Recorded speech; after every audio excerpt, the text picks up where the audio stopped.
মাঠে মুখোমুখি Messi Bellingham, কি ঘটেছিল তখন? ম্যাচ শুরু হতে না হতেই রণক্ষেত্র। ঘড়ির কাঁটায় তখন মাত্র ৩ মিনিট। ঠিক এই সময়ে মুখোমুখি দাঁড়িয়ে গেলেন ফুটবলের দুই প্রজন্মের দুই তারকা, লিওনেল মেসি আর জুড বেলিংহাম। দুজনের চোখেই স্ফুলিঙ্গ, চেহারায় চরম উত্তেজনা।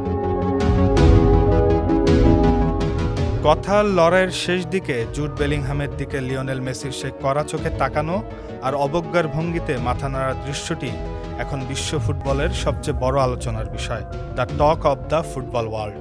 মাঠের এই উত্তপ্ত বাক্য বিনিময় কি কেবলই খেলার একটি অংশ, নাকি এর পিছনে লুকিয়েছিল গভীর কোনো মনস্তাত্ত্বিক যুদ্ধ?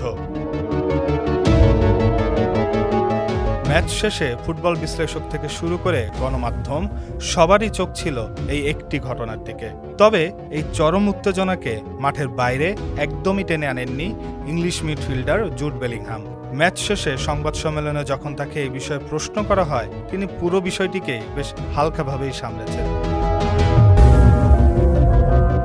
বেলিংহামের মতে, মাঠের ভিতরে যা ঘটেছে তা অত্যন্ত স্বাভাবিক এবং ফুটবলীয় আবেগ থেকেই এর উৎপত্তি। সামাজিক যোগাযোগ মাধ্যমে মেসি ও বেলিংহামের এই বিবাদের ভিডিও মুহূর্তেই ভাইরাল হয়ে পড়ে। আসল ঘটনাটি ঠিক কী ছিল তা খোদ বেলিংহামই পরিষ্কার করেছেন। ম্যাচের ওই প্রারম্ভিক সময়ে একটি ফাউলকে কেন্দ্র করে দুজনের মধ্যেই তর্কের সূত্রপাত হয়। বেলিংহামের মনে হয়েছিল আর্জেন্টিনার কোনো খেলোয়াড় ফাউল করেছেন, যার জবাবে মেসি তাৎক্ষণিকভাবে বলেন, তাহলে একটু আগে আমার ওপর করা ফাউলটার কি হবে? বেলিংহাম তখন প্রত্যুত্তরে মেসিকে বলেন, তুমি তো এসব ফাউল সামলানোর মতো যথেষ্ট শক্তিশালী। ব্যাস, এতটুকুই ছিল মাঠের সে ক্ষণস্থায়ী কিন্তু বিস্ফোরক কথোপকথন, যা ক্যামেরার লেন্সে ধরা পড়ে এক বিশাল দ্বৈরথ হিসেবে। তবে ম্যাচ হেরে যাওয়ার চরম হতাশার মাঝেও বেলিংহামের স্পোর্টসম্যান স্পিরিট ফুটবল বিশ্বকে মুগ্ধ করেছে।